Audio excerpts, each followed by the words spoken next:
Good morning बच्चों, GGC के history classes में आपका स्वागत है। आज हम सहायक संधि प्रथा का अध्ययन करेंगे। इसके लिए मैंने 3 वीडियो बनाए हैं, जिसमें हमारा जो सबसे पहला वीडियो है उसके अंतर्गत हम सहायक संधि प्रथा की पृष्ठभूमि जो है उसका अध्ययन करेंगे। उसके साथ ही हम सहायक संधि प्रथा क्या थी उसके बारे में अध्ययन करेंगे। दूसरा जो हमारा वीडियो है उसमें हम सहायक संधि की शर्तें जो है क्या क्या रही थी और किन किन आधार पर तय की गई थी इसके बारे में अध्ययन करेंगे।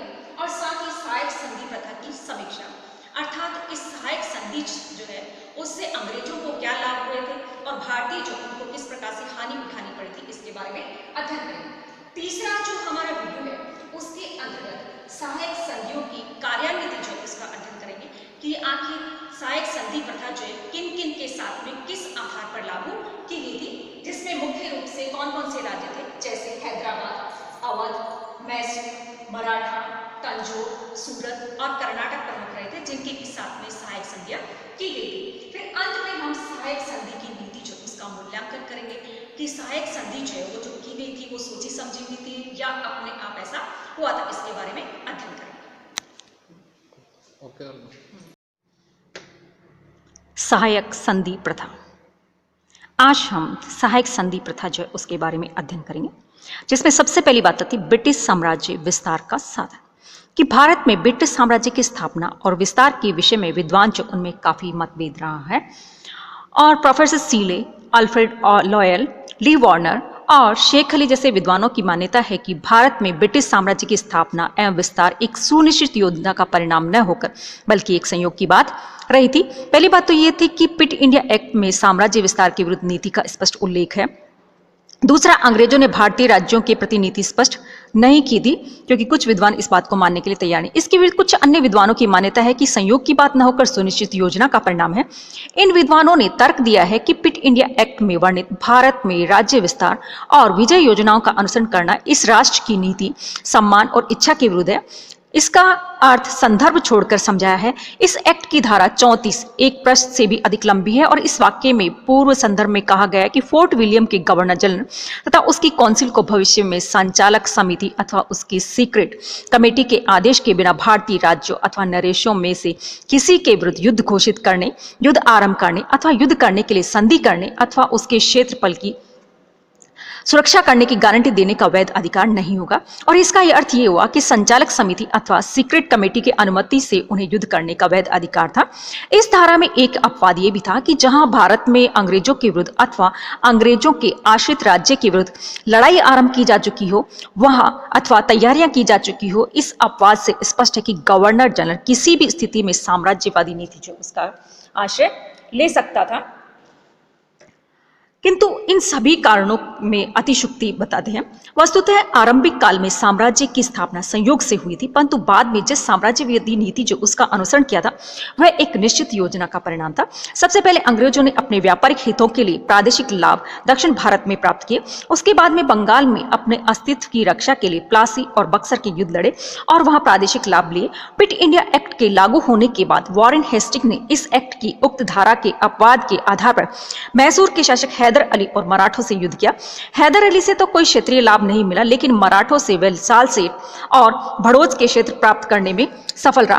कॉर्नवालिस ने यद्यपि इस एक्ट की धाराओं का पालन करते हुए अहस्तक्षेप की नीति का अवलंबन किया, किंतु मैसूर के शासक टीपू से उसे युद्ध करना पड़ा। फलस्वरूप उसे मैसूर राज्य के मालाबार, कुर्ग और 12 मील के क्षेत्र जो वो प्राप्त हुए। उसके बाद में सर जॉन शोर ने भी अहस्तक्षेप की नीति का पालन किया। 1795 ईस्वी में मराठा और हैदराबाद के निजाम के बीच हुए संघर्ष में निजाम ने अंग्रेजों से सहायता मांगी थी, लेकिन सर जॉन शोर ने अहस्तक्षेप की नीति का अनुसरण किया और निजाम को सहायता देने से इनकार कर दिया। उसके बाद सहायक संधि प्रथा का जनक लॉर्ड वेलेस्ली गवर्नर जनरल बनकर आया। अब नेक्स्ट बात आती है कि सहायक संधि प्रथा जो उसकी पृष्ठभूमि क्या थी। सबसे पहले तो हमने देखा कि बहुत से विद्वान ये कहते हैं कि ब्रिटिश सरकार जो उसके द्वारा जो भारत में साम्राज्य विस्तार था वो सोची समझी चलती है, जबकि बहुत से कहते हैं कि संयोग की बात रही थी। लेकिन पहले तो संयोग की बात थी, लेकिन फिर बाद में उन्होंने अपनी सोची समझी चाल के तहत राज्य जो है उनको अधिग्रहण करना शुरू कर दिया और अपना क्षेत्रीय विस्तार जो उसको करना शुरू कर दिया था। अगली बात आती सहायक संधि प्रथा और पृष्ठभूमि कि जब लॉर्ड वेलेस्ली भारत आया उस समय उसके पूर्व अधिकारियों की अहस्तक्षेप की नीति के कारण कंपनी का प्रभाव जो था काफी कमजोर हो चुका था। उस समय भारत की प्रमुख शक्तियां अंग्रेजों का विरोध कर रही थी। मैसूर का शासक टीपू, जिसने कार्नवालिस के समय अंग्रेजों से परास्त होकर श्रीरंगपट्टम की संधि की थी, अब श्रीरंगपट्टम की संधि के अपमान का बदला लेने की तैयारी कर रहा था। हैदराबाद का निजाम भी अंग्रेजों से नाराज हो गया था क्योंकि मराठों के साथ हुए युद्ध में अंग्रेजों ने उसकी कोई भी सहायता नहीं की थी। दूसरी तरफ मराठे भी दक्षिण में अंग्रेजों के बढ़ते हुए प्रभाव जो थे उसको समाप्त करने की तैयारी में लगे हुए थे।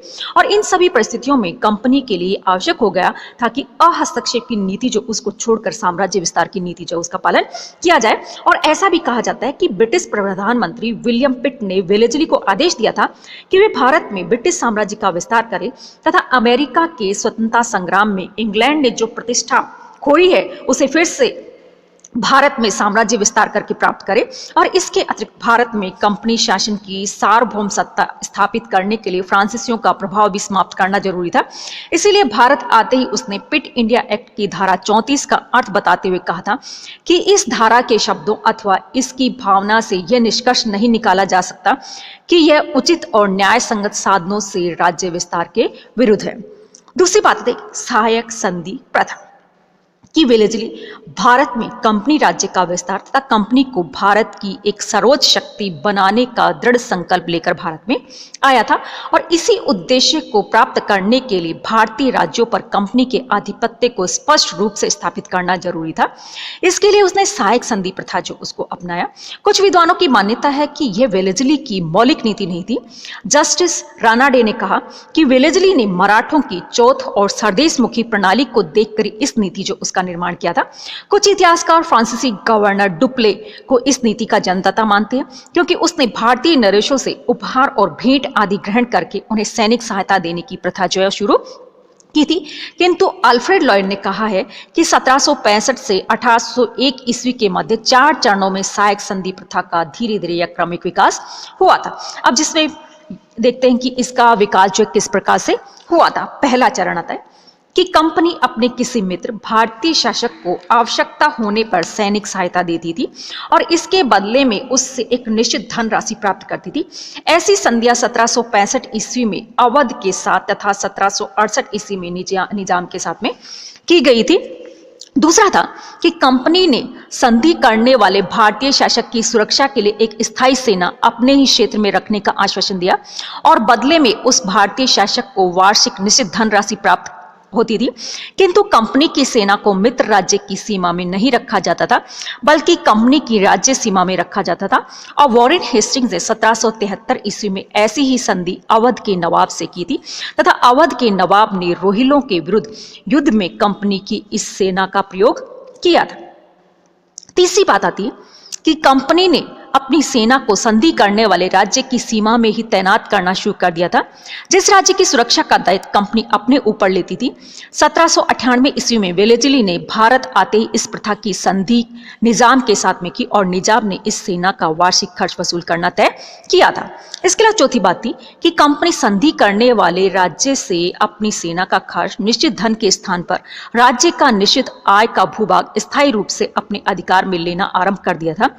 इस प्रकार की संधि 1801 ईस्वी में अवध के नवाब से की गई थी और उससे गोरखपुर, इलाहाबाद, कानपुर, फर्रुखाबाद, इटावा, बरेली और मुरादाबाद के जिले प्राप्त किए गए थे।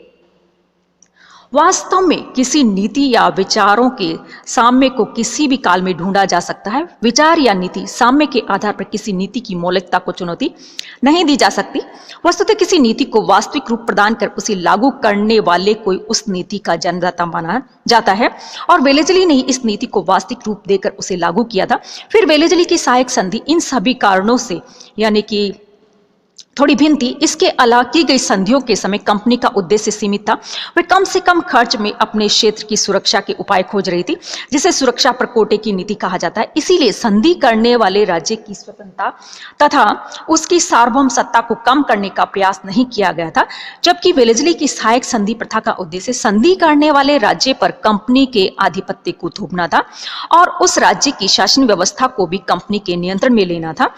और प्रोफेसर जगन्नाथ मिश्र ने वेलेजली की सहायक संधि प्रथा की तुलना एक मकड़ी के जाले से की है और वे लिखते हैं कि जिस प्रकार मकड़ी के जाले में फंसने के बाद कोई भी कीड़ा बाहर नहीं निकल पाता, उसी प्रकार जो भारतीय राज्य सहायक संधि के जाल में एक बार फंस गया वह कभी भी उससे बाहर नहीं निकल सकता। और जाले में बैठी हुई मकड़ी जैसे अपने जाले में फंसे शिकार को अपनी सुविधा के अनुसार कभी भी दबोच सकती, उसी प्रकार कंपनी ने भी जब भी आवश्यक समझा भारतीय राज्य पर अपना फंदा कड़ा कर दिया। इस प्रकार से जगन्नाथ प्रसाद मिश्र ने उक्त कथन से स्पष्ट है कि वेलेजली की सहायक संधि प्रथा इन सभी कारणों से अलग रही थी।